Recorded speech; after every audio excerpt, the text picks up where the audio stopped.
नमस्कार। हमने पिछली बार देखा कि किस प्रकार से अहंकार शून्यता की स्थिति में हम पहुंच सकते हैं। अब हम उसके आगे देखते हैं। वशिष्ठ ऋषि उसके आगे बताते हैं कि इस अहंकार शून्यता की जो स्थिति है, इसमें हमेशा बने रहें और अपना बाकी का जीवन इस संसार में अहंकार शून्य होकर के जिए। वो बताते हैं कि अगर ईगो नहीं होगी, अगर अहंकार नहीं होगा, तो ऐसा कोई नोशन, ऐसा कोई धारणा भी नहीं होगी कि ये मेरे रिलेटिव्स हैं, ये मेरे संबंधी हैं। और जब ऐसा नहीं होगा तो ये भी नहीं होगा कि हमें उनके कारण किसी प्रकार का कोई दुख हो। और मतलब दोनों ही बातें हैं, दुख हो या सुख हो, खुशी हो। अब फिर इसके आगे कहते हैं कि जो पैदा ही नहीं हुआ उसका रिलेटिव्स भी नहीं होते, उसके संबंधी भी नहीं होते। रिलेटिव्स एक संबंध सूचक शब्द है। संबंध सूचक का मतलब ये हो गया कि दो का होना एक अनिवार्यता है, एक से ज्यादा होना अनिवार्य है। मगर सत्य तो हमेशा सत्य ही है, न एक, न अनेक, न द्वैत, न अद्वैत। इस कारण से वो कहते हैं कि जो अनबॉर्न है, जो पैदा ही नहीं हुआ, सत्य पैदा नहीं हुई, सत्य थी, है और रहेगी। तो जो अनबॉर्न है उसके रिलेटिव्स नहीं होंगे। अब सवाल आता है कि हम तो इस दुनिया में अब इतने साल बीत गए, हम तो यही मान के चल रहे हैं कि हम हैं। उसका उपचार है, उसका उपचार ये है, वो बोलते हैं कि अगर आप ऐसा सोचते हैं कि मैं हूं, मैं था और आगे भी मैं कुछ बनूंगा, तो फिर परेशानी की बात ही नहीं है। इसमें किसी प्रकार का कोई परेशानी नहीं है और दुख नहीं। अगर मैं सोचता हूं कि मैं था, मैं हूं, मगर मैं रहूंगा नहीं, तो भी कोई दुख नहीं, क्योंकि अब मैं सत्य में विलीन हो गया, मेरे को सत्य का ज्ञान हो गया। और यही चीज मेरे जो रिलेटिव्स हैं उनके लिए भी सही है, ये अप्लाई उनको भी करती है। तो दोनों ही स्थितियां हैं जिसमें कि मैं हूं, मैं था और आगे भी रहूंगा, वैसे ही मेरे रिलेटिव्स भी रहेंगे, तो परेशानी किस बात की। अगर मैं ये मानता हूं कि मैं था, किसी कारणों से, किसी प्रवृत्तियों से मेरा ये जन्म भी हुआ, मगर इस जन्म में आकर के कुछ इतने अच्छे वीडियोस देखे जैसे हमारे, और उसके बाद में मेरे को ज्ञान हो गया सत्य का, और ज्ञान होने के बाद अब मैं जानता हूं कि मेरा अगला कोई जन्म नहीं है, मैं जीवन मुक्त हूं, तो फिर कोई दिक्कत ही नहीं है।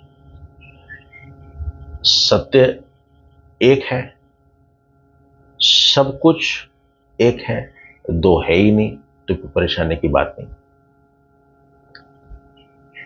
मगर एक उन्होंने एक क्वेश्चन जरूर दिया है। उन्होंने कहा कि इस संसार में जीते हुए और इस चीज को जानते हुए आप कभी भी इस ट्रैप में ना पड़े कि किसी भी चीज से खुश हो गए या किसी भी चीज से दुखी हो गए, परेशान हो गए।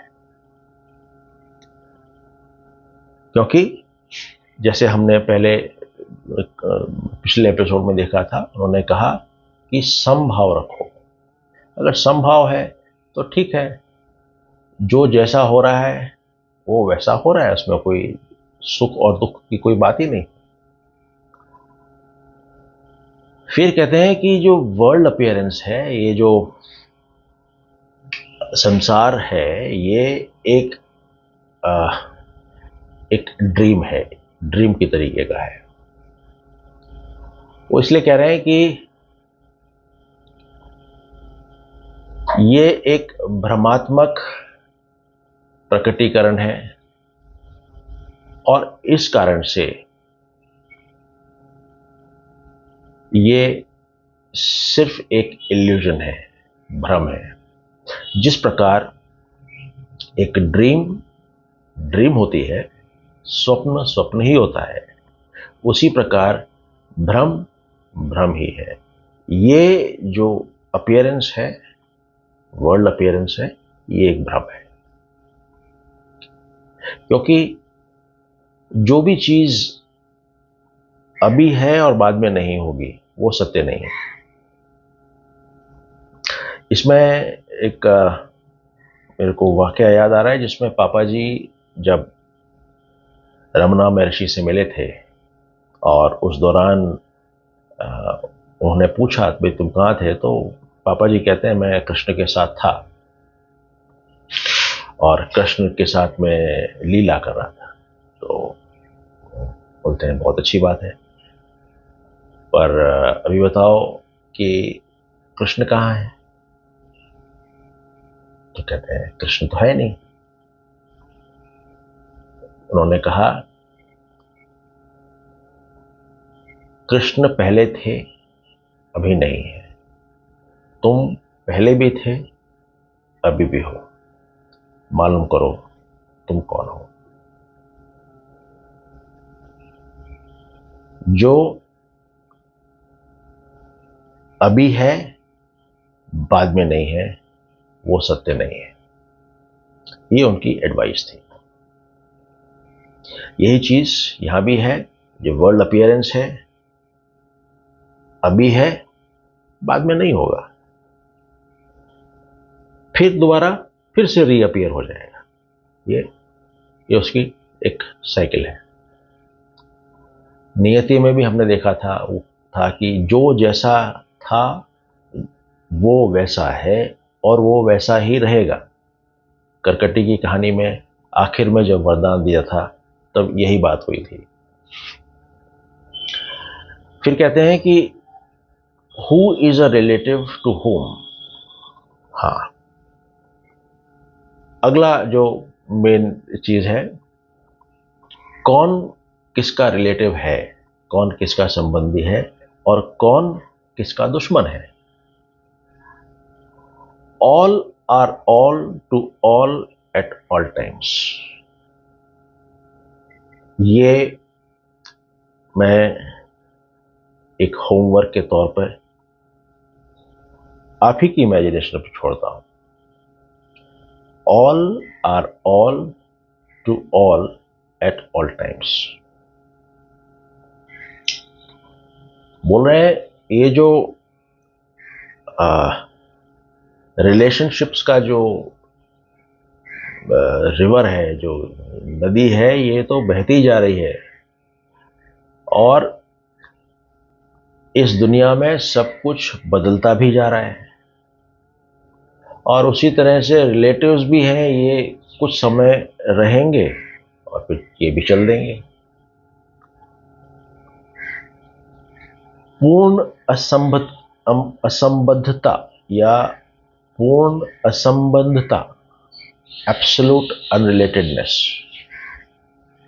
ये इस दुनिया में रहती नहीं है। इसी कारण से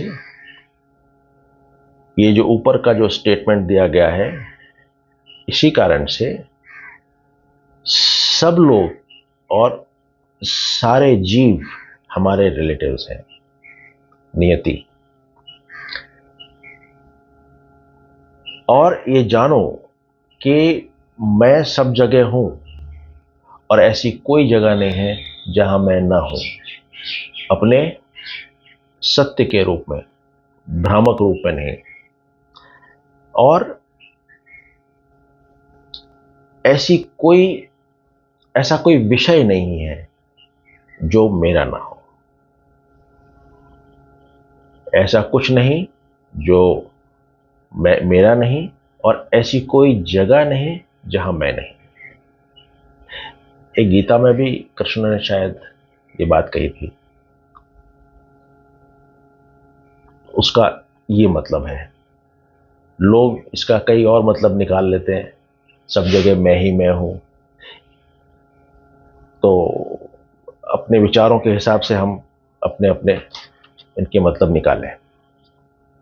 अभी जो हमने ये बात करी है, इसका एक कहानी से योग वशिष्ठ में बताया गया है, और वो ये है, दीर्घ तप नाम के एक ऋषि थे, जो कि जम्बू द्वीप में व्योमा गंगा के किनारे एक दीर्घ तप कर रहे थे।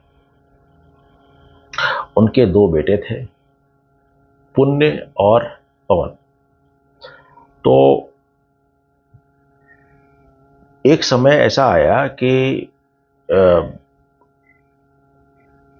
अच्छा, पुण्य जो है उसको सत्य का ज्ञान प्राप्त था, मगर पवन को सत्य का ज्ञान प्राप्त नहीं था, मगर अज्ञानता नहीं थी।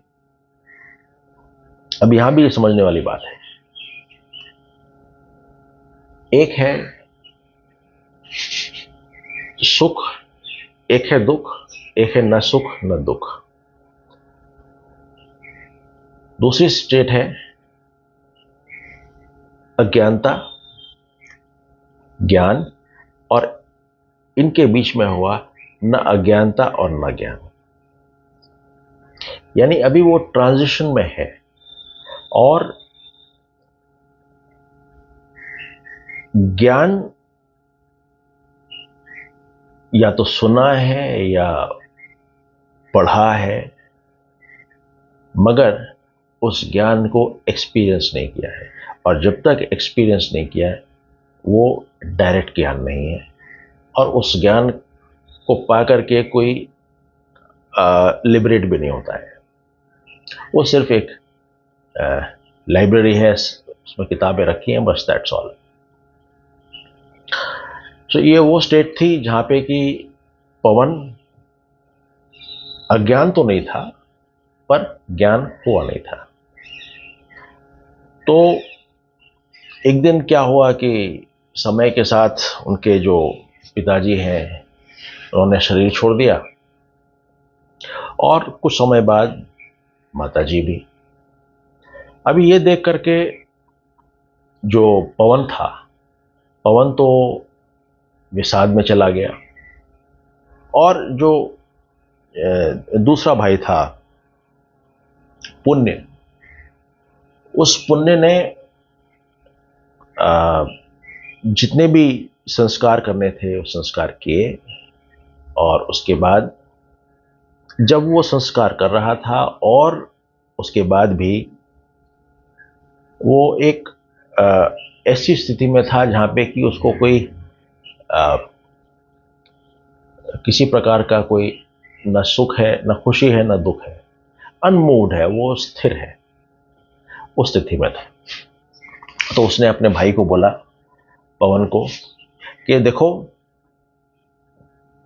अज्ञान ही तुम्हारे इस विषाद का, इस दुख का कारण है। हमारे माता पिता उस अवस्था को प्राप्त हुए जो कि एक लिबरेशन है, जो कि एक फ्रीडम है, और ये वही अवस्था है जो कि हर ज्ञानी की एक अस्तित्व है और उसकी एक सत्ता है। तो जब वो जहां से आए थे अपने ही घर वापस लौट गए हैं, तो तुम इस प्रकार से इतना दुख क्यों कर रहे हो? मतलब अपने नेचर को वापस से रिटर्न हो गए। आपने अपने आप को अज्ञानतावश एक नोशन, एक विचार, एक आरोपण से बांध लिया है कि ये मेरे पिता हैं, ये मेरी माँ है और ये मैं हूं। आपके कई सारे माता पिता रहे हैं और आपके माता पिता के कई सारे बच्चे रहे हैं। तो ऐसा तो नहीं है कि आप हर एक माता पिता और हर एक उसके लिए आप दुख मना रहे हैं, रो रहे हैं, क्योंकि जो अवतार है वो अवतार अभी है, अभी नहीं है, फिर दोबारा है। जन्म अभी है, अभी नहीं है, फिर दोबारा है। तो इस हिसाब से जैसे आपके हैं वैसे उनके भी रहे होंगे, तभी वो इस दुनिया में थे। तो वो बोलते हैं भाई तुम फिर इस कारण से तुम बाकियों के लिए क्यों नहीं रोते? उन्होंने कहा कि ये जो दुनिया है ये एक भ्रामक उपस्थिति है और भ्रामक प्रकटीकरण है। रिलेटिव्स सत्य में रिलेटिव्स नहीं होते हैं, सत्य में रिश्तेदार नहीं होते हैं। तो अगर ऐसा है तो ना ही मृत्यु है और ना ही अलग होना है, ना ही वियोग है। अपने नेचर को आप इंक्वायर करें, आप उसके ऊपर विचार करें और ये जो धारणाएं हैं मैं की, मैं और मेरा की, और ये अभी मृत हो गए हैं या ये चले गए हैं वगैरह वगैरह, ये सब धारणाएं स्वतः आपको छोड़ देंगी, क्योंकि सत्य में कोई नोशंस नहीं है, कोई अवधारणाएं नहीं है, और ये सब नोशंस और अवधारणाएं हैं। अब एक प्रैक्टिकल पॉइंट ये आता है कि हम ऐसा कह सकते हैं अपने माता पिता को कि भाई अब आप सभी जो है सत्य नहीं है तो ठीक है, और कोई भी किसी का रिलेटिव है नहीं, और सारी दुनिया मेरी रिलेटिव है, मैं सारी दुनिया का रिलेटिव हूं, तो बस ठीक है, आप अपने मैं अपने चला। तो इसके ऊपर मैं एक चीज ये कहना चाहूंगा कि इस तरह भगोड़ा बनना और अपनी सांसारिक जिम्मेदारियों से दूर भागना, ये जानते हुए कि ये एक स्वप्न है, ये एक भ्रामक इल्यूजन है, और सत्य के अंदर न तो कोई माता है न कोई पिता है, सब सब सबके लिए सब कुछ सब समय है। ये जानते हुए मेरी जो सांसारिक रिस्पॉन्सिबिलिटी है उसको मैं पूरा कर रहा हूं, ये जानते हुए कि ये सब चीजें ऐसे हैं। जैसे वो हमने बात की थी, पिता बेटे का घोड़ा बन रहा है, या फिल्म एक्टर्स अलग अलग रिलेशनशिप्स रखते हैं ऑन स्क्रीन, ये जानते हुए कि ये असत्य है। विचार करिए। शुक्रिया।